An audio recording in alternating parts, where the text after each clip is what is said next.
So one of the comments we got about our podcast and how to make it better was that people wanted to know what we were going to cover. They asked if we could do a description verbally at the front end of the episode. Yeah. So what we're going to do from now on is we're going to take the episode and kind of just give a quick recap, like a highlight reel of what we just talked about. So this is what we're calling Wet Your Palate. Welcome to Go With Your Palate. Joe Wagner, Chris Rubio, talking about Mario, talking about wine, entrepreneurship, and whatever the fuck else. Hell yeah. We went through our national sales meeting. Yep. We went to Minnesota, got some stories from that. The structure of that whole thing, like how it went down, like distributors. We talked about the breakdown between, having the winemakers to distributors to produce to sales. Yeah, the three-tier system. System. The beauty of Minnesota. Then we also talked about Meiomi. Got some great insight on you behind the scenes and the truth. The truth. Of like how it all went down. And then also the creation of Copper Cane. And some father and son relationships. Stuff. Yeah. All right. Wet the palate. Enjoy Go With Your Palate. I have to. I'm just making sure that I'm keeping track of my hard 75.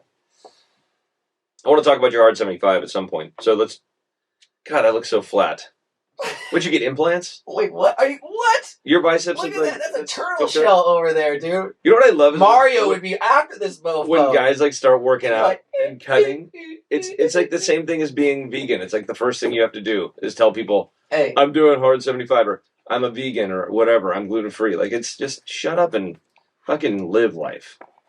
Okay? Okay, yeah. But didn't I inspire one of your kids? You inspired one of my kids to do the hard 75. Wait, see that? Again, I inspired... the idea of you doing it is what inspired him. Now, the reason I say that is that you told me about it and I was curious. Yeah. And so I sat down with him and he's already into fitness and everything. Yeah. And I was like, yeah, Chris is doing this thing called Hard 75. And he's like, what's that? So pulled it up online, went through everything. It's like 2 45-minute workouts a day, one outdoor. Whatever your diet restrictions are that you put on yourself, you can kind of choose that, but you got to stick with that. And then no snacking. There we go. There it is. Yeah, Andy Frisella. And let's see. Oh, you got to read 10 pages of a book. Yeah. Let's just cut. You know, if you got this up, because there was like an article where it said by the end of this thing, you will have done. Like how many hours of cardio, how many pages of a book. Yeah. And that's what I really thought was cool. And no drinking. So I am going to try this. Yeah. Oh, wait, hold on. Let's get this. I'm glad we're recording this. I've gone 90 days. When are you going to... 90 days, no drink. I'm sorry. Undocumented. Can you repeat that? We didn't hear it in recording. Said you were not going to do what for 75 days, Joe? Yeah. I will cut alcohol out of my diet, which is, usually I take it as a supplement because my body does not produce its own alcohol. Surprisingly. Man, our creator's got that one wrong. I mean, every time you sweat, it sure does smell like alcohol, so I thought we're producing it. Oh man, but no, Okay, so I'll break it down for you. Okay, so you got like the 2 workouts, 45 minutes each. One has to be outside, right? You have the diet of your choice, but there's no drinking, no cheat meals. Keep going down until we find like all of the add-ups of everything. You got your gallon of water. Oh, it's like 1 gallon of water a day? Yep. Okay. And then you read your 10 pages, and it's nonfiction, so it's got to be like educational, self-help, yeah, something like that. And then you have to, and then here's the big one: you have to take a picture of yourself every day with your shirt off. Do you have to post it? Do you have to post it? No, you don't have to post it. You can keep it in your outfit. Because if that was one of the things, I would have been like, oh, it's just a fucking gimmick. They're just making money. So it's like, oh, you have to post it every day. No, there's no gimmicks about that. That's why he's like that. This is like, and it's also more of a mental health. It's like a health, like toughness thing. It's not just like a fitness thing, Yeah, so they got the mental part of it. I mean, that's good. It actually sounds like a really well designed program just for self-care, getting yourself better. Yeah, I think it's like great for me to full routine. What are you doing? I'm looking it up because I can't find it. Are you? I just gave you the 5 things. But this is really good. When are you gonna start it? That's what I want to know. Let's get this on the thing. You said you're gonna start. When are you gonna start? I will let you know the next time we record a podcast. I got to put it in my schedule. I got to work around some of this shit, that sort of thing. You can't even have one cheat day. No. That's why it's hard, Joe. That's why it's hard. Okay? Okay, so Do you have like a stick? I guess I could use my pen. I'm gonna have to mix some collagen right now. you're drinking collagen in It's in good your for water or hair, your coffee? for skin. I guess I could put it in my coffee. Now, did I you don't know, notice that when we were over there in the kitchen that we actually have a Nespresso? Oh, you got I could see you got a little I was perturbed about this. I was using that Keurig, and those things just like it's like gas station coffee. Yeah. So I looked over by the We've been doing this for how long? Every fucking podcast episode we've been drinking out of a Keurig, and I look over and the thing looks like it's used as hell. It's full of pods, like used pods. Like apparently this has been sitting here with high grade coffee. It's so much better. And then I come in here and Art and Chad are like, yeah, it's been there the whole time. I'm like, the fuck, is it camouflaged? Did you like put camo netting on it so we couldn't find it, Art? Thanks. But it brightened up my day. Like, the machine that you were using, okay, it wasn't just like some Keurig machine. Do you see like the top is like missing? It looks like there's been extra parts added. It looks like somebody's taking apart like a Geo Metro. Yeah. Like trying to replace the fucking engine. Got, like a wing on it for whatever reason, for aerodynamic. Like it doesn't need it, but Oh man, are you okay? Well, I think it's good that you're looking forward to starting this. The last time I went, you'll probably start when I'm done, and I'll be able to, The last time I went through this, it's funny. I was actually getting an increase in my life insurance, and so I had to do a physical. Oh, I remember that. Yeah, and so it was like no alcohol, no nicotine, eating healthy, working out. Like it was my own version of the Heart 75 before it ever existed. Dude, I lost like 20 pounds. I was feeling great. Yeah. For 90 days. For 90 days. You didn't drink for 90 days? Yeah. Look me in the eyes. Dude, I went to Vegas with you. Oh, no. I had one cheat day. I had one cheat day in Vegas. Oh, yeah. Well, Vegas. It doesn't. Vegas is a solid. What happens in Vegas stays in Vegas. You have a blind spot in Vegas, though. Like, you can't. Right? I mean, doesn't it kind of call out to you? Me personally? Dude, I can't handle that city anymore for more than one night. I literally feel like I'm gonna die. Don't you always say you're not gonna go back when you? Yeah, well, my in-laws live there, so. I know. So you got it. You can't. Say well, I can't find it. We're gonna put it up. We can put it up on the screen. Okay, we'll put it up on the screen. But yeah, it's like you'll read like over 1,000 pages of a book. You will have worked out so many hours and it's great results. So this is not a plug. I'm not being paid by Hard 75. Chris started it. My son is doing it. He's 17. I'm going to start it too, and I'll let you know when on the next podcast. Yeah, and I definitely support. I think it's cool because it's like I said, it's mind, body. It's transformative.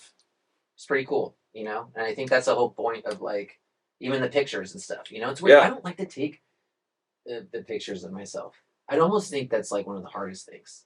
Do you like to do that? Like, yeah, I love taking pictures of myself. Are you fucking kidding me? You're like, I already have an album. I go in there and I face tune everything. I make myself look good. I blow up my chest and my arms. Like, no, dude, I hate pictures of myself. Yeah. Even though that sounds counterintuitive with the social media presence and me putting pictures of myself in stores. I'm like, that's not me putting shit in there. That's the goddamn marketing team convincing me that it's going to sell more wine because people want a personal relationship with the wine and the producer of that wine.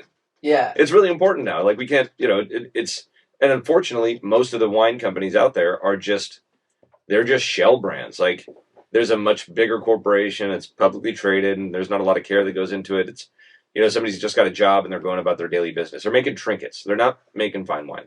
Yeah. So I definitely get it because that's how I like to buy wines and products for that matter.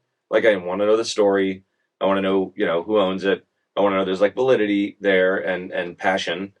And so, for us, it was like, coming out of COVID, we realized, it was like, hey, Joe, you got to whore yourself out a little bit and let people know that you're the guy behind these wines. And I'm like, fine, let's try it.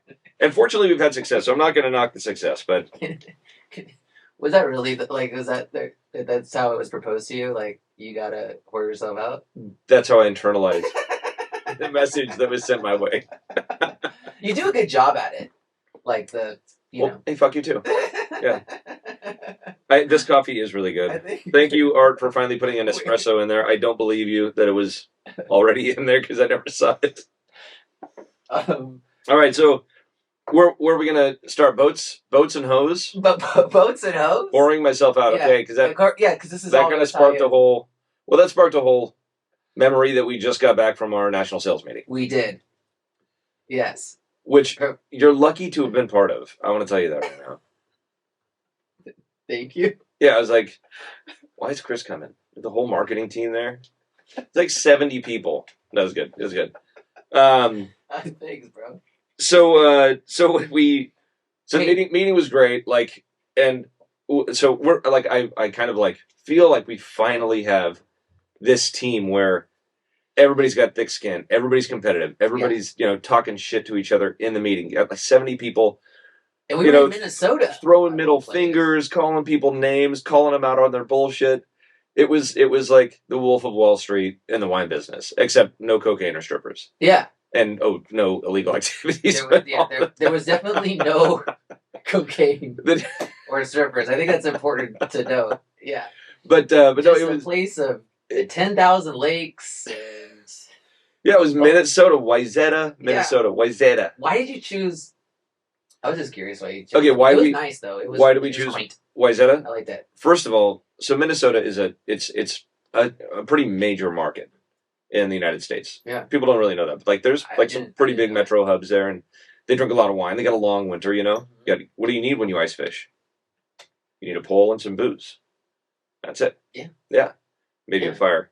So we made a distributor change in Minnesota about a year ago now. I made my first trip out there to like kick off that market last summer, last July, and it was great. So we visited all these different places. We went to Wayzata, and I was like, "This place is amazing." Yeah. Like, and everybody thinks like, "Oh, Minnesota, it's the land of the lakes. It freezes, 9 months a year.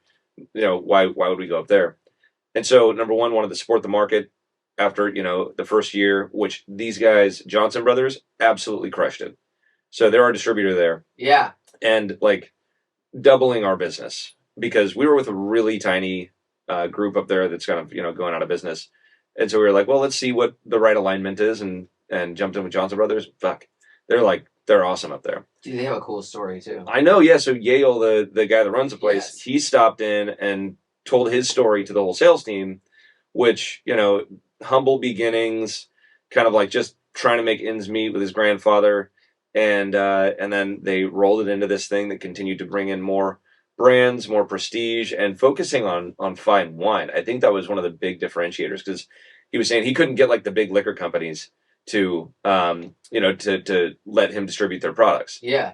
So he had these shitty brands, and then he started going to California and bringing in fine wine, and that became like where he planted his seed to grow, and now he's in, I don't know, God, like 15, 20 states. They started out with Johnny Walker when Johnny Walker was like just starting out, right? Well, Johnny Walker was the first big fish they landed on the liquor side. Yeah, exactly. Yeah, but before that, it was all like bottom shelf, like boozer alcohol, right? Yeah, doing alcohol with like loose cigarettes. Yeah, that was a fucking great story. Yeah. So that his products would sell off the shelf, he would go and Scotch tape cigarettes to the bottles because the bums would go in there and be like, "Oh, a fifth of vodka with a free cig? Hell yeah!"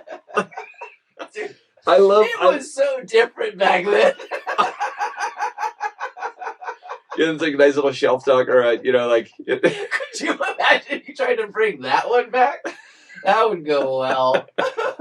Times have changed, my friend. But I did like to add like this story too about eventually, doing business with how it started with Gallo, and it was like this like handshake agreement that has lasted for years and stuff like that. And that's it still is like no contract. No contract, and that kind of stuff always like I like that kind of shit, man. It's like just.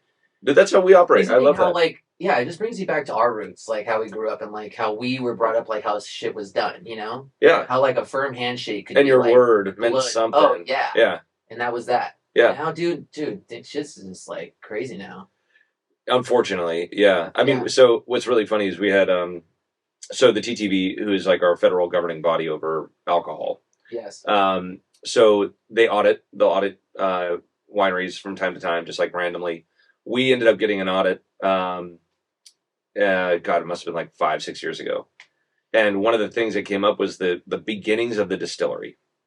So, and we hadn't even put any product on the market yet. And we were kind of working with this other guy who was the master distiller who owned his own brand, but he was, so we had one portion of the distillery for our uses, and then he had another portion. Yeah. But he was producing it under his bond for a period. Yeah. Until we got our own bond. So, so they came in and like, they didn't understand. It was these two agents. They didn't understand that it was just a handshake deal. And like one of them was like, Mr. Wagner, you're a businessman. You've obviously, built a business. You know what you're doing. You're not a stupid guy. Yeah. There is no way you made a deal like this on a handshake. Like, apparently you guys don't know me. and the people I like to associate with, which are other good humans. Like, what do you just walk around and like just assume everybody tries to fuck everybody over? Come on, dude. I'm gonna say it right now, but that sounds pretty fucking bad. You just sounded like a mafia fucking don right there, dude. You must not fucking know me and the people that I deal with, and what happens when people disrespect me. Everybody got to stay in line, man. You stay in your lane. Swimming with the fishes. so it's great though. It's great to see that that shit still prevails. And with all of our distributors, just about all of them, that's exactly how it is, except for what we call franchise states, which I don't want to get into. That's a far overreaching power grab from distributors. You want to get back to boats and hoes. Boats and hoes, man. Let's get back to the meeting. So, the Stratton Oakmont of the wine business, like, and I'm proud of it because everybody is so motivated, and they all respect each other and their opinions. And when there's like a little bit of data that's off, it's like they'll call each other out. Oh, it was hilarious. So my nickname now is like the Tool, which happened by accident. It's just really quick. Like it was really great because in the meeting, it was like very at the beginning when Nicholas was like doing his presentation. Yeah. And they're going through their sales and stuff, and it was presented as a compliment, but it was just one of those things that where you said our greatest tool in this business is Joe. Yeah. And everyone looks at you. But the best part was crickets. But you could tell, and what did I respond with? A big fuck you. Yeah. And no, because you're great, because you take it, and then I'll tell you that through that. If you guys were there, through this, so this is a couple of days of just meetings all day and everything like that, but that was the ongoing thing. It just kept coming back you're up. A big tool. You're a power tool. You're the biggest tool. and because the word you're tool, a toolbox. I am a toolbox now. Because the word tool kept coming up because the marketing team and what they put out there, for material and whatever else to help tell the story of our wines, they all refer to those as tools. Yeah. And so it just became like an ongoing thing. But Nick's face, he was mortified when he realized how he said what he said, because everybody also understood the way he meant it. But we all took it in a more comedic way, and I thought it was great. So he's a great guy. Oh yeah, he's awesome. He's awesome. But it was a perfect moment. So yeah, there was that. God, I'd say, we got a little video. I think we can probably splice in here at some point. But there's a couple highlights from the meeting, and this is kind of like the after meeting party where we tried to do a podcast. We kind of did. Audio was shit, right? We're working it. We're working our way to get this kind of podcast on the road. Yeah, why don't you tell the story about because I wasn't expecting it at all. So okay, go ahead, well, because it's a really busy time, and like you said, you're like, I don't know why the fuck I had you there, and I know why, because secretly you do like me to fuck with you, and you like me to just make your life hard. I mean, that's what I've been doing all our lives. That's why you're like it, dude. That's why you're the devil on my shoulder. Yeah. So we were there and we were trying to find some time. It was really busy, and so then we're just at this kind of farewell dinner. It was just the end of everything, and I'm just talking to Chad and Art, our control room masterminds, and I just want to say I believe it was Art's idea. Really, Art? Is this? I was inspired by the moment. No, thanks, Art. Chad's. But we're talking, we're like, okay, we at least wanted to get some footage and stuff like that. So they just got their 2 iPhone cameras, and we're like, we'll just do a 2-camera shot. We'll just just roll up on you. And it's like, because that's another thing too. I think people don't know about you is you are, gosh, man, I always say it's hard to compliment you because you just get such a big head, but I gotta do it. You are good at like improv and just like fucking jump into it. So we just jumped on you. I think you were in the middle of a conversation. It seemed really important, and I think that's the best time for me to come and like interrupt. That's why I'm always like, I know, I can sense it with you. That's like just like flying, like so hovering right over. Talking to like all the executives. Yeah, it's like very important in private. So then I just that's when you come up and like give me a wet willy. Yeah, slap you on the ass. And then we came in. We're like, "Hey, welcome to our podcast," and you jumped right into it. And I think it turned out good. It was like 10 minutes, but like there were a couple highlights in there. We're not gonna go through that whole thing. But there were a couple highlights. Like the marketing team is off the hook. They're hilarious. So like there's one guy that was there. We just pulled him over, started talking to him about what he does. His name is Haas, and he's a great guy. And he ends up just like. He was really into the beer that night. And so there's some good little clips about. But yeah, he was really savoring the flavors of the beer. He was taking it very seriously. But I think one of the little clips that we got was we brought a couple of the ladies from Florida, and they came over, and I feel like I shouldn't mention names. Yeah, we probably will. But Adrian and Teresa. So they come over and we're asking about Florida, and like there's this big competitive nature between Florida and Texas as being like the biggest state for copper cane. And so they're telling us some stuff, whatever else, and start talking shit to Kevin from Texas. Kevin comes over, starts talking shit, and I was like, this is a beautiful environment for business. Like this is like such good, healthy competition. Yeah. And I like it. I think it's one of the beauties of being in a family business is that we don't have to like be so regimented about everything we do and say. It's like, that just takes all of the fun out of life in general. Yeah. And so Minnesota, I don't want to get back to this real quick. So Minnesota, so we went through the reasons why we went to Minnesota or chose Minnesota. And so everybody on the sales team that had never been to Minnesota was kind of like, why the fuck Minnesota? Everybody got there and like we had a day on the lake, or like an afternoon on the lake. Great restaurants, really great ambiance, beautiful area. Like highly recommended if you want to go there during the summer. I got to go back there in winter now and go ice fishing because that is on my bucket list. But you've never been? I've never been ice fishing. No. Really? I'm surprised.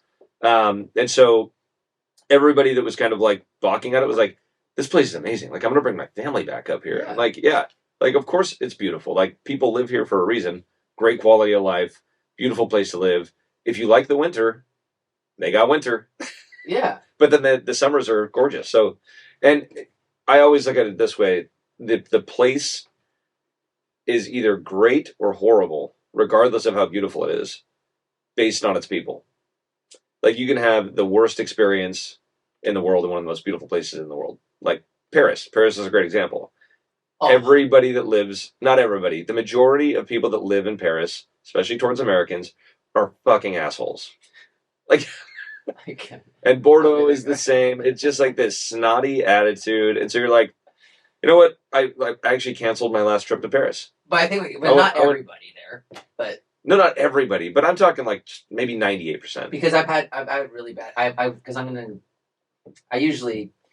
jump in. I'm gonna jump in the car with you on this one. I've been to Paris now like a couple of times, and it's hard. I feel like it's really like the vibe is always weird. Like I feel like they just don't want me there. Yeah, exactly. Like nobody's really nice there. Like it's kind of they're like New Yorkers, but like poshy like asshole douchebag New Yorkers. Because New Yorkers are always like, they're rushing to get somewhere, right? So like hurry up and wait. This is always a good example, like going to Starbucks in New York. Like nobody says hi. You're beelining it to whatever it is you're doing. And maybe it's a 10-minute line in Starbucks, but it looked like you were in a fucking rush. So it's like, okay, this is just like the vibe that the city has created. Like you always got to be hustling, except when you're waiting in line. So New York is, I mean, I just think it's an odd thing to see, really. But then you go to a place like Wayzata or Minnesota in general, and people are like, "Hey, how are you?" Like, I don't know you at all. But they're going to come up and, say hi and be nice and whatever else. And it's just like, totally different vibe. You try that in New York or San Francisco, and people are gonna be like, "Are you trying to rob me? You trying to rape me? What's going on?" Oh, okay. Whoa, don't talk to me. I will say this about New York, though, okay? Because I've lived in LA and I've lived in New York. And what I found out about the two was like living in LA was a place where I felt like there's a lot of talk. Like you can actually go to LA for fun and like survive there. I feel like New York, you can't. Like New York is just too hard of a place to just kind of go there unless you have like you're coming from a lot of money or something like that. You don't have to worry about that. But you have a lot of people in LA and coffee shops and stuff like that telling you everything that they're doing.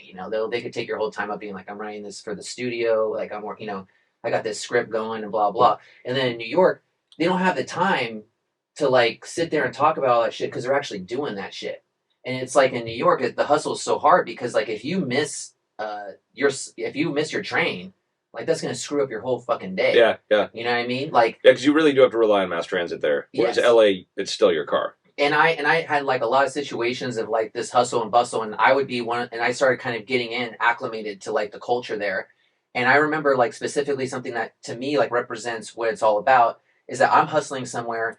There's a guy I don't even know coming towards me, and then we're going, and this lady is going into like the Goodwill, and she's got this cart of a whole bunch of shit. And it spills over, and it falls over, and everything's like all over the street. We cross paths. We just both interact. We help her. We just do it. No one talks to each other. No one says anything. Well, that's nice. Everyone just boom, boom, boom, get her on. We know where she's on her way, and then we're just on our way.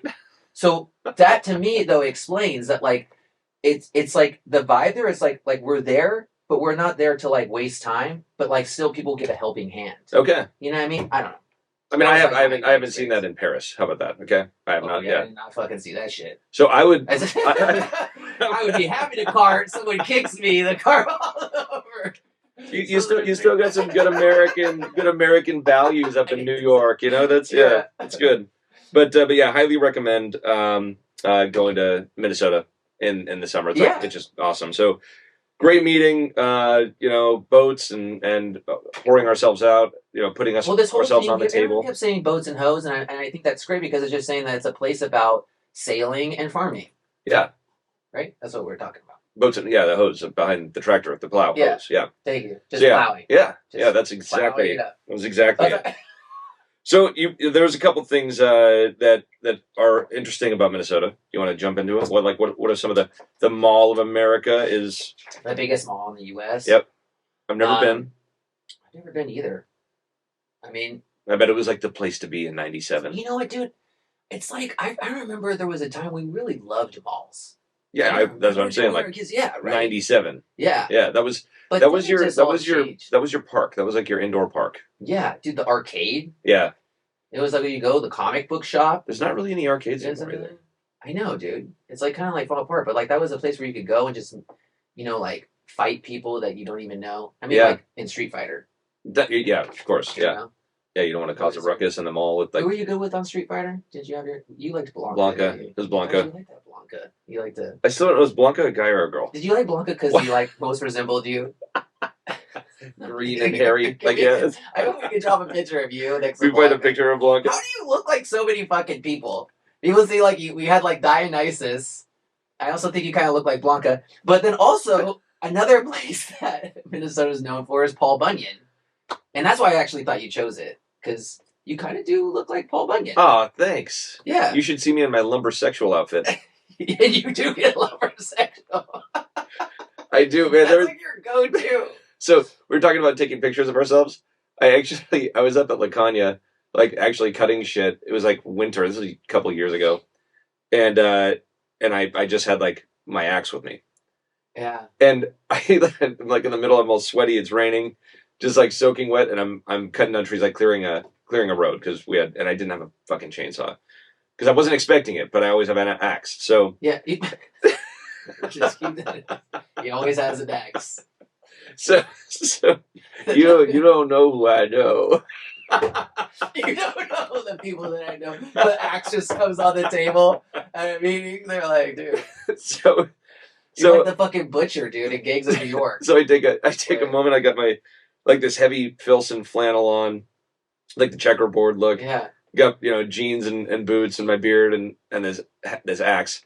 And, and so I was like, oh shit, I gotta take a picture of this and send it to Rachel. And so like I set it up on the UTV and then like unbuttoned my shirt a little bit. Rachel's my wife. Well, I don't know, but some viewers might not know. Okay. So, and I sent it to Rachel.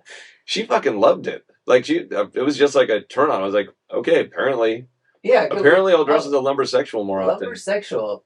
Art wanted to bring up to make sure that everyone knew what lumbersexual was. Okay, wait, hold on. The difference is I actually use an axe when I need to.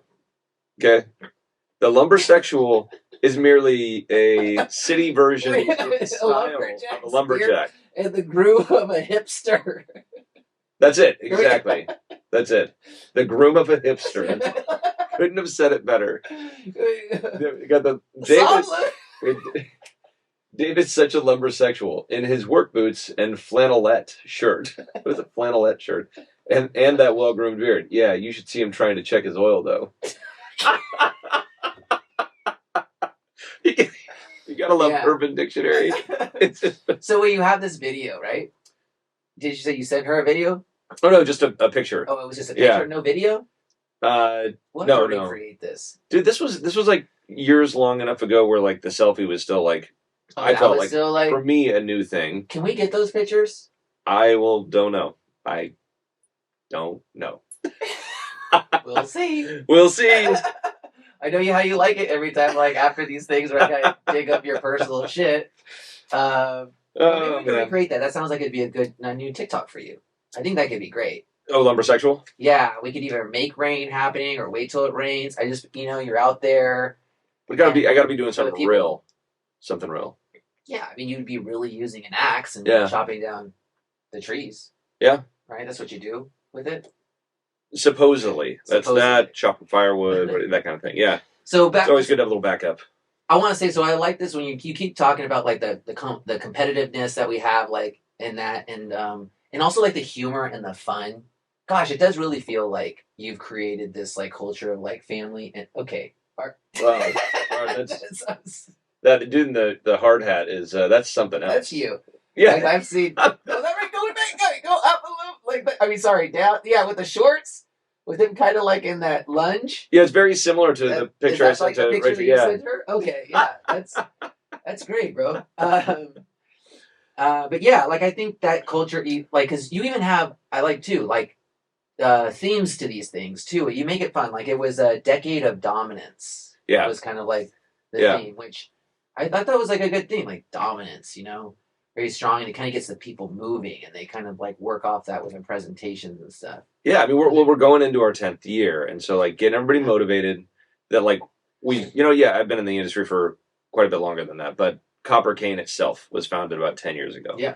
So going into our 10th year, which would be 2024, getting everybody really motivated about where we've been and where we're going, because we're really fortunate. We've grown every single year that we've had our doors open, even through the pandemic.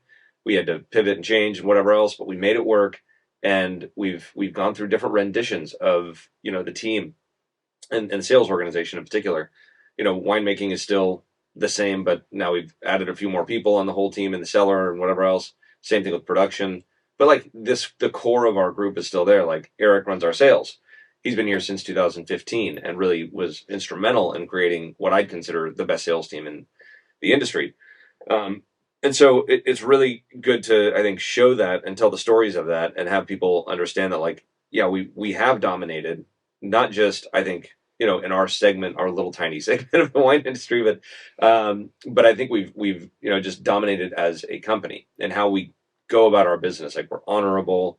We have great relationships with our distributors, the retailers, the restaurateurs, and all that stuff kind of takes precedent over, force feeding people wine, which if you're a big guy, I don't mean consumers, but like, no, I know, but I liked it. But yeah, you could like tell, so that, not a lot of people know what a distributor does in the U.S. So let me just give like a little history on it. So after Prohibition, the federal government put kind of regulations in place, but gave the state really the power to control liquor. But there is the federal governing body, the TTB. But overall, it created a 3-tier system. So you have a producer, a distributor, and a seller. So it could be a retailer or a restaurant. Every state's got their own rules, but basically what it is, and things are loosening up a little bit on the wine side as far as direct shipping. So if you're a small producer and somebody in Texas wants to buy our wine, then they have the opportunity to buy and direct ship that wine, bypassing the distributor. Now, the distributor, obviously, it's a business. They take a margin. That margin can be anywhere from probably 17% up to 25-30%. So what their job is in every state or even down to the county at times is that they purchase the wine from the supplier, us being the winery, and then they ship it into their market, and then they hold it there in their warehouse, and then they go out and either we sell the wine and tell the distributor, hey, ship this or ship this account 2 cases of whatever, or they have sales reps too that go out there and try to sell wine. Yeah. So, and then the restaurant or retailer takes delivery of that wine and sells it. So that's kind of how it works. Now, why have a distributor? There's a lot of feet on the street, and there's no way that we would even want to, try to create and manage that massive of a business. Nor could we be a distributor ourselves because we have tight house rules. So if you're a producer, you cannot also be a distributor. If you're a distributor or producer, you cannot also be a retailer or restaurateur in most cases. There are some caveats to that. Anyways, we don't need to get into all that shit. But that could be a whole nother episode, honestly. But this is like just really very kind of like 30,000 feet. This is the way the system works, right? Yeah. Yeah. So for us, we want to be able to have our wine available in every market, and we run out of inventory sometimes, but overall to be able to get our wines spread out so that people can recognize them and find them on a more regular basis, we need the support of a distributor. Now, how do you find the right distributor? Like Minnesota is a good example. We were with another distributor that, in the beginning was great. It was, small family owned, whatever else. And as we grew and they grew a bit, we kind of grew together. And then at some point they kind of capped off and didn't want to continue to grow. And so we were looking at it like, wow, okay, we got some struggling markets out there, Minnesota being one. And so we talked to Johnson Brothers and we were like, hey, let's try this. Now, what were you looking for? In that case, it's great to know that there's a family behind it that founded it, that's still operating it. They got a great team. They got great relationships in the marketplace. But I'd say the most important thing is collaboration. If you have a distributor who's just going to be like, I'm going to focus on this big guy because they make me this much money off of all the alcohol we sell. Yeah. Then I'm going to force it down the retailer or the restaurateur's throat and continue to, just kind of print money, so to speak. This happens a lot. And so when we go to a big distributor like that, it's like we know we're going to be possibly put in the barn. Like we don't carry enough weight to be like, we want you guys to do this. This is what we're going to do as a team, and they're going to work hand in hand with your team. And oftentimes you just feel like it's like falling on deaf ears, like nothing's happening. So that sucks. So you find somebody who actually knows how to operate in a collaborative way where it's mutually beneficial, and you have some of the same values, and operate like you're a family company. So those are the things I look for, and being able to perform and be of enough strength to be able to manage our brands properly. So that's it. So it's an interesting system, and one that while a lot of people say it's bullshit because there's like a big money grab in the middle is how people look at it with the distributor tier. They do a job that nobody in the very few, I should say, in the wine business could do. Yeah. I mean, that'd be a lot to be able to do that. And I think it's great too to have them not just recognize you for just the numbers that you do, but I think you were also recognized too by them, with your TikTok videos and stuff too. Like, when we had that meeting and everything. Why every time? Every fucking time. Really. Every time.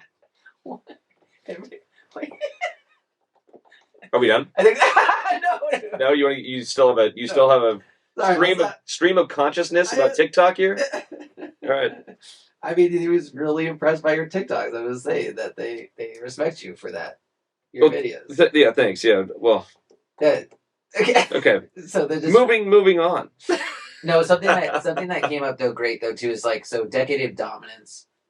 You're talking about the 10 years in this business. I thought it was like really interesting. What came up too about the national sales meeting was like how it all started. And I think like what comes up a lot is Meiomi.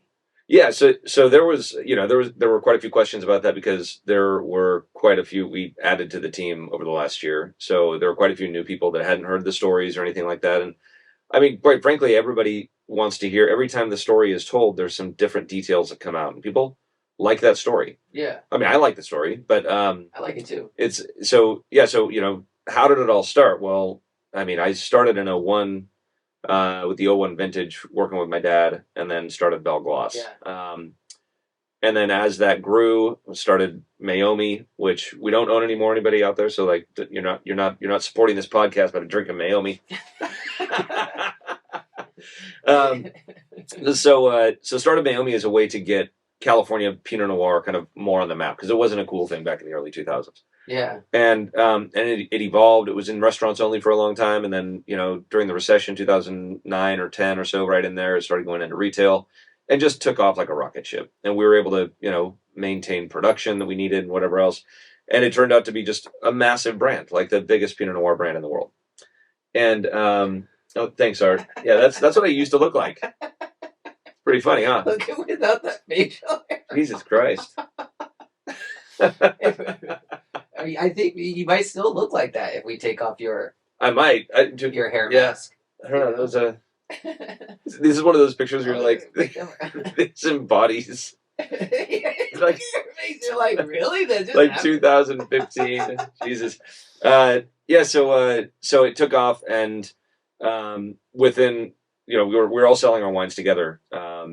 As far as my family goes, Yeah. with Wagner Family of Wine, and so I saw that we were having some issues kind of internally Yeah. with being able to manage this massive brand while also focusing on all of our smaller projects and luxury wines, that sort of thing.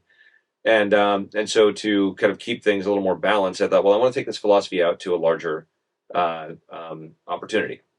And so 2014 started Copper Cane and began with like Ellawan. Shortly after that was Quilt. Yep. A couple other brands, Carne Humana, Stiora, things that we just created over the years, really kind of starting in 2012 and 2013 with the goal of knowing we were going to start this new portfolio in 2014. And so kind of hit the ground running. Meiomi was definitely the big lead, coming up, with all of these new brands that were just kind of incubating at the time. And it got so outweighted. It was like, I mean, it was maybe 90% of our sales were Meiomi, and then 10% was everything else. And so it was like, well, cool, you got a foot in the door with Meiomi, but like, tell us a story now about Ellawan Pinot Noir from Oregon.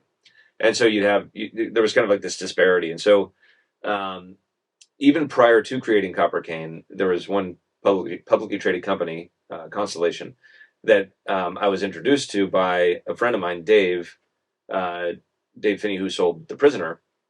And the guy that helped him broker that deal, his name was Matt. And so Dave was like, hey, you want to just grab a beer with Matt? He just wants to talk to you. Yeah. And that's kind of like, I kind of know what's coming. Like, I know what, You knew that he was like trying to pursue you. You knew he wanted. Yeah, I just didn't know anything about the details. Yeah. And so he thought you were thick. He was kind of interesting. So we had our first meeting, we had a beer together, and Dave showed up for like 10 minutes of it. And I thought like, oh, cool. Dave's, we're just gonna have a chit chat as like, men, Yeah. whatever, have a beer.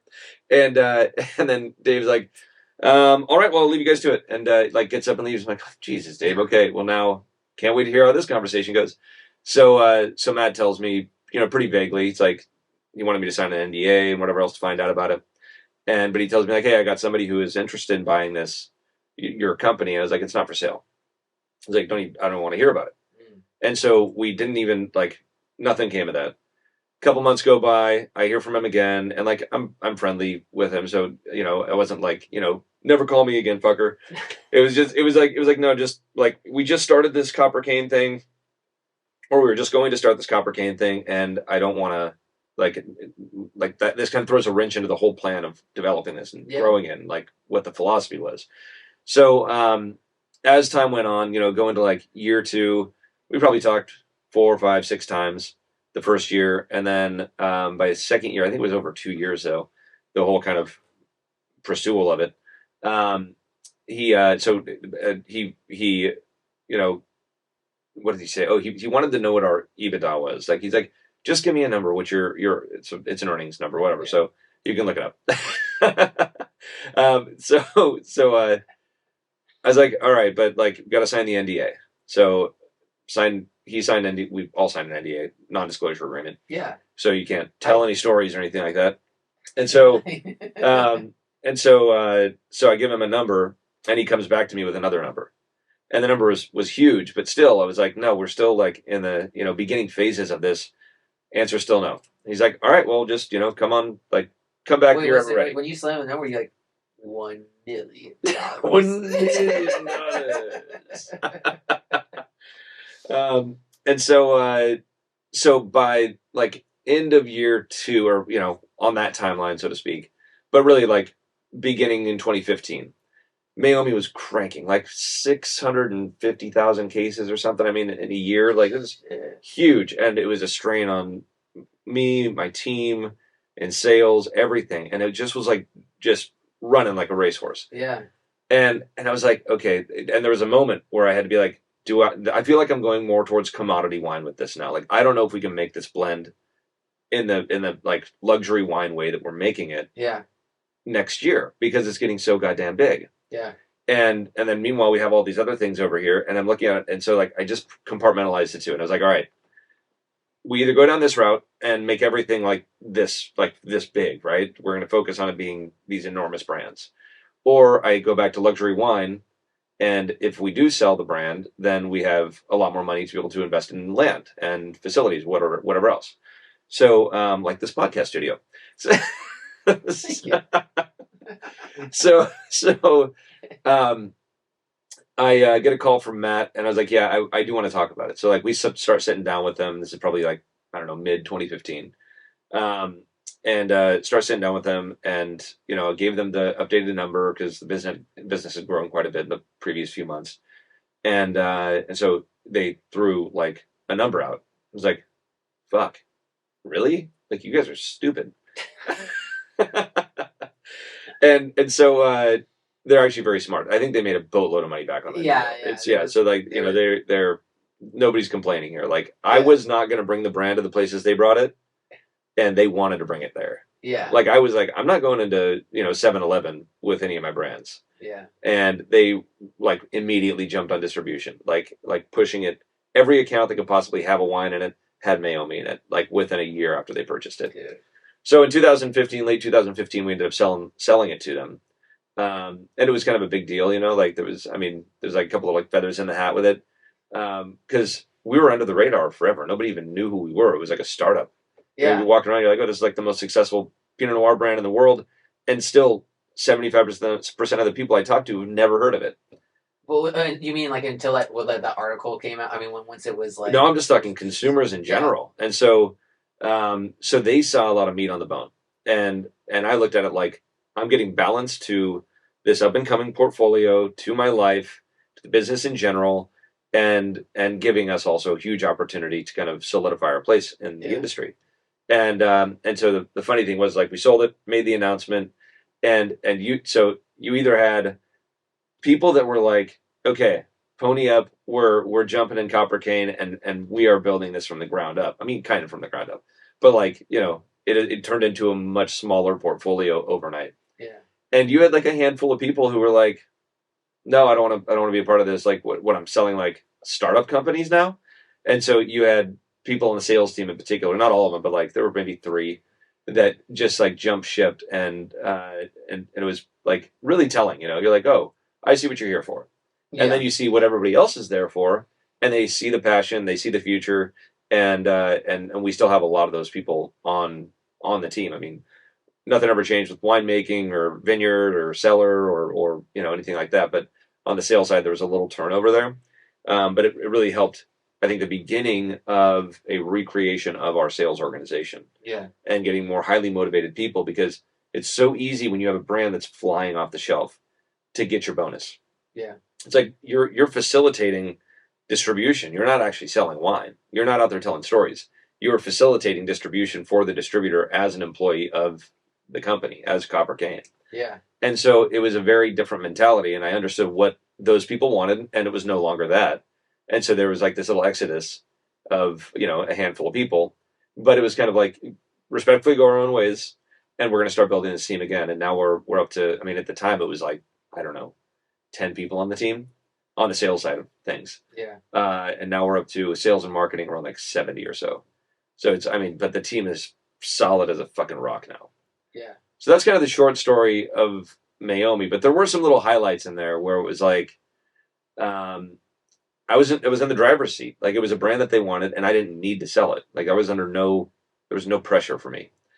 But it was like, wow, this is an opportunity, and one that I will take if we get the deal done on the terms that we can all be, comfortable with.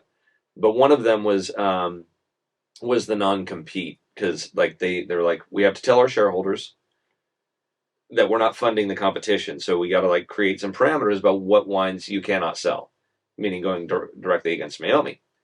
And I was like, okay, I get the philosophy there. And so we ended up, finagling back and forth. But I just remember this one meeting, and I told the guy, I'm not going to mention his name, but it's like, he was really nice. He was like the guy that was, orchestrating the thing on their side. And so he, like, at one point he like pounds his fist on the table and he's like, Constellation does not do deals like this. And I was like, dude, I don't need to sell this brand. It's like, Are you like, bro? Yeah, bro. Dude, I'm Chill, bro. I made Miami. You want it? Hey. And it was just like one of those feelings where you're like, it was fun. It was like the closest thing to big business that I've ever done, because you're dealing with some really, dude. like, yeah, I mean, you're in there with a power company. I mean, Constellation is like, yeah. You're like walking into a board meeting in like a New York law Did you firm wear or something. Shorts, bro? Like board shorts? Did you come in on your longboard? I should have.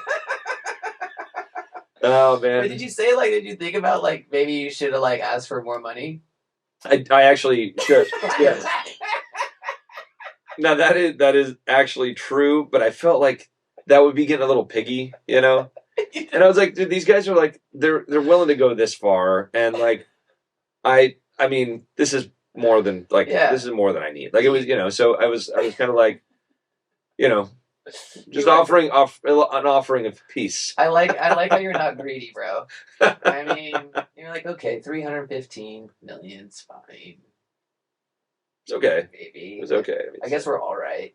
And the last thing before we kind of jump into horrible bosses, because I want to get this like straight, like, because they were all about drama, but when you left and you kind of created Copper Cane, like, everything was cool with you and your pops. And oh people yeah, were trying to create drama. They want to create these articles and shit. I thought you should just set the record straight. And I know my dad also got a bunch of these phone calls, and it wasn't like just right after it happened or it was announced that we were creating Copper Cane. This went on for like a year, and a lot of it was like the same, say, dozen people that were trying to dig for a story that didn't exist, just assuming there was one and it would come out at some point. Yeah. Because drama sells, and so I think the general industry thought was that Joe Wagner and his dad are not getting along. Joe's striking out on his own. Yeah. And it wasn't like that at all. And so my dad and I would talk about it. It was like, no, we'd show up to like major events together. We were still doing, like, we'd sit up on stage together and do seminars, Yeah. I mean, it was like pretty funny. But you'd have these reporters or these people that own publications, and they call up and like ask questions, kind of beating around the bush of like, there must have been some drama here. And it's like, there wasn't drama. I mean, yeah, it was when I had that realization that I couldn't achieve all of my goals and dreams staying within the family portfolio. Yeah, there were some tears shed, but it was all, understandable. It was sound as far as the decision, because it gave a lot of opportunity, not just for Wagner family to kind of shine on its own. It already was. I mean, but Meiomi and Belglass were pretty, big parts of that. Yeah. But also to continue to expand into the wine world as a family. So what are my kids going to do? And like, I mean, if they want to pursue other careers, I'm totally cool with that. I'll support them all day long. I'm not going to force them into this business. But if they want that opportunity, they're going to have to work from the ground up, learning, and they've already started a bit, right? So they've worked in vineyards, they've worked in the winery and cellar. I'm starting to get them into sales, like bringing them on trips and whatever else, so they kind of see that part of the business. Not necessarily like, do you want to be in this business in this role? But just know that you can be in farming, you can farm cantaloupes. You you Yeah. can be in sales. You could sell trinkets. You could be in production. Like it's just what kind of tickles your fancy? What makes you motivated? Yeah. And so looking at kind of like the other family businesses that have had a really hard time surviving through generational transitions, it's usually the third generation. Now we're going on like, well, fourth generation in the business, fifth generation in wine. And the issues that I saw also were like pull Band-Aid off now, start Copper Cane, and have a better opportunity in the future for the continuation of family. And then maybe my kids will get in and then do little spin-offs on their own. Yeah. And so the reason I say that is that some of these other family businesses, it's this infighting. This is really interesting. A lot of people don't look at this. It's the infighting that starts between aunts, uncles, and cousins. So imagine patriarch, right? Or matriarch, the founder. They have, call it, just say 2 kids, make it simple. Two sons. And then they each have 2 kids. So now you're down third generation. Now you've got 4 kids involved. And then also consider the in-laws. Yeah. Because that does add a whole another element of somebody being in the family's ear. And I'm not saying anything bad about that. Sometimes it's good advice, sometimes it's bad, but you gotta be able to filter that shit. So, Yeah. I've been on both sides of it. And then so say those 4 third gens come in and they're like, okay, I'm gonna start making wine. And then there's, the other family members that are involved. And there is a tendency for the second generation to cater to their kids. And then there's infighting that goes on between like, well, why is my nephew getting to do this when I want my kid to be doing this? Yeah. And it just causes a rift between every portion of that triangle of 3 generations. And that's generally where the downfall starts, from what I've seen. Yeah. How do you avoid that? You hugged it out. Become the founder. Yeah. And yeah. no, be Not hugs. No, Hugs don't. but become like restart that pyramid, right? And then it's not about being one big giant organization. It's about like maybe a number of small ones where everybody gets to exercise their own freedoms. And I think that's is it the easy route? Absolutely not. It is by far a much harder route. Yeah. But it is well worth it in the long run. So that's it. And that's why there's so much consolidation in this business, because family businesses just try to keep it all within the family rather than allowing some freedom of expression and starting to venture out on your own. Yeah, with you gotta have the love and support. And like, my dad and I talk all the time. It's like, I mean, he was fucking with me the other day. It was Monday. And so I get a text from him and it's like, he's like, check this out. And it's like these beetles, these like massive beetles. I've never seen them before.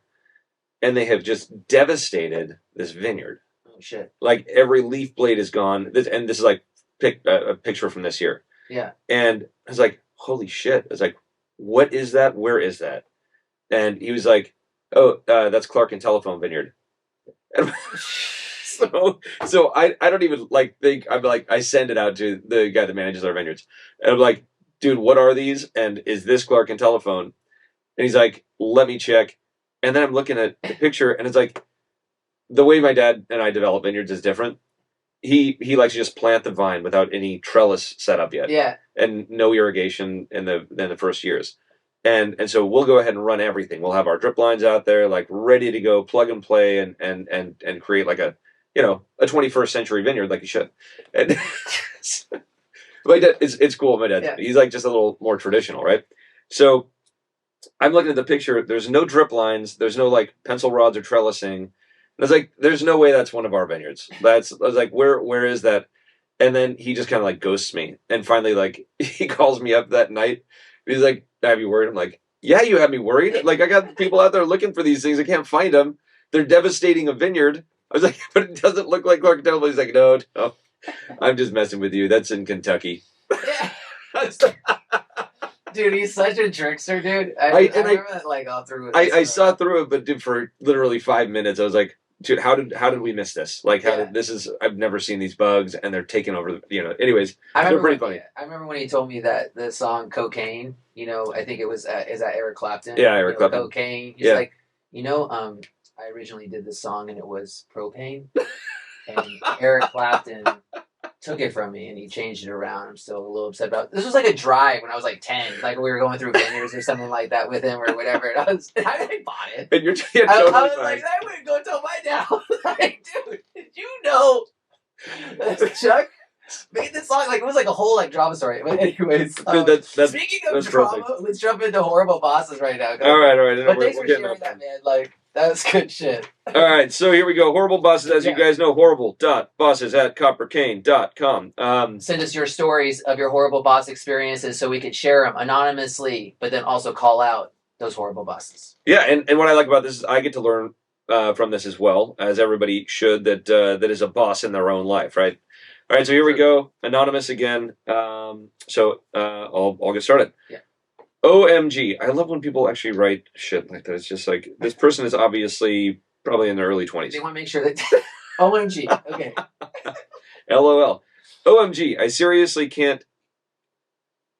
Wow, okay, there's definitely a 20-something-year-old. I gotta... It's hard to read. Like, I know. Sometimes I'm like there too. I can't even. OMG. I seriously can't even with this work horror story. Was that better? Yeah. You got it. It was like the worst time ever when our team lost a bunch of peeps and we had to cover all the things with way fewer people. And then to top it off, I got majorly called out for not finishing this one task out of like 1,000. I straight up told my boss that I was drowning in work, which is why I couldn't complete it. And what did they do? They asked me to track my time in this Excel sheet, listing out everything or every little thing I did during the day for a whole week. Ugh. So being the dutiful employee that I am, I did exactly what they asked, even though it was like sucking the life out of me every day. I do love the writing of this. I meticulously logged the exact amount of time I spent on each task. Spilled all the deets. I gotta slow down on this.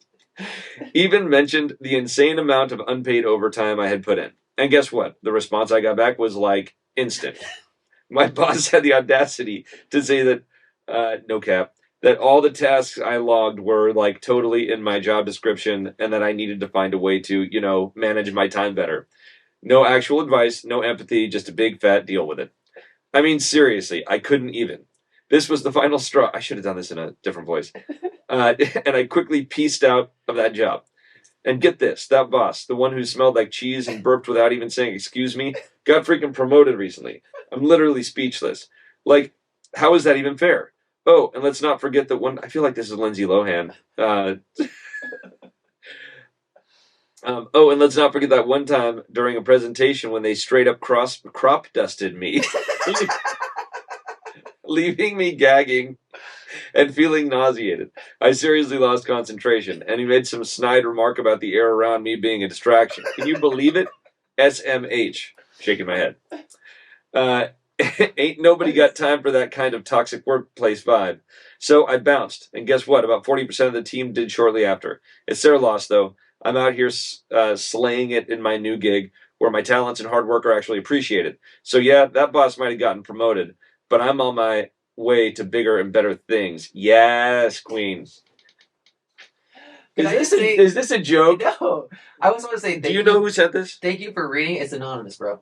I just want to say thank you for reading it because I feel like you're so good and fluent at it because you got 6 kids and you can actually tackle this Gen Z. Like you even were just like SMH, shake my head. Yeah. Oh, I'm trying to. I know that they're actually like You're like no cap. You're like adding in the. Okay. On God. On God. Okay, so back to this story. There are a lot of dicks out there or assholes that are that are really difficult to deal with and don't have any appreciation. Sometimes I think you got to ask yourself, depending on what company was it the owner or was it a manager? Because sometimes you gotta also look at it like maybe the manager is getting pushed from the top, being like, you can't do so. Like you gotta be able to decipher through this and not always blame the person unless you know it's them 100%. Like they're the owner and they're being a dick, or they just have total autonomy as the manager, and you see other people around you getting raises and whatever else. So, that's one thing to consider. But overall, if you have to manage people and you have to give them bad news like this, and you don't want to, it does suck. And I've been in that position before. Now, if he was just being a dick, that's just kind of like a power trip, little power play, like, not appreciating things, not being grateful for what the people around you are doing to contribute to the company. And I've seen that before. There's quite a bit of that. So I think all in, their time comes up at some point. They get called out for something, they go too far, and they're just not good managers. The shitty part of it is they might be training people underneath them that's how you should operate. And then you end up with people learning like, it's not so much about my management skills. It's more about just how do I keep the people in their place. And it's like more like suppression. So I don't like suppression. I like freedom. And I think you bring in a good point though too, when you were talking about like what's the manager going through in this. And I think that's when like it's just important like to watch out about creating your own stories based on your feelings of what's happening and skipping the dialogue with somebody and actually having kind of that communication to kind of find out where it's all coming from, right? Yeah, and like a collective. And I would say that's a common looking at feelings before anything else has become more common in our society, especially with the younger millennials and Gen Z. And they're young though, and just give them time and they'll start learning. Like, you don't believe everything you see online, right? Yeah. Like, it's something I deal with my kids. It's like, we're the fact checkers for this shit. Like, yeah. But it is like when you come at it from a purely emotional standpoint, just always step back. If you have an emotional reaction, always step back and look at it from a broader perspective. So I know I'm talking more to the employee in this case. Yeah. But if you want to become a manager, also understand that if you're managing people and you have to be a boss someday, you've got to be able to look through it from the correct lens of what your perspective or what the different perspectives would be in the moment that you recall having been like abused in your mind. Yeah. Yeah. And don't crop dust someone during a presentation. Okay, now that's I'm just saying that. But that's a good point. Now that's kind of fucked up. And then kind of blaming the person. I mean, it's like there's like that. Yeah, that's like a double whammy. Yeah. But we should probably close that, dude. This gallon of water like a day thing, dude. I've been holding in like might be like really for like 20 minutes. Can we just? We'll cut it. I'm like shaking. Please, can we? All for your comfort. All right. All right, but it was a good story. Yeah. Anything else you want to say? We're out. Thanks for joining in on another episode of Go With Your Palate. See you all soon. All right, thank you. Peace.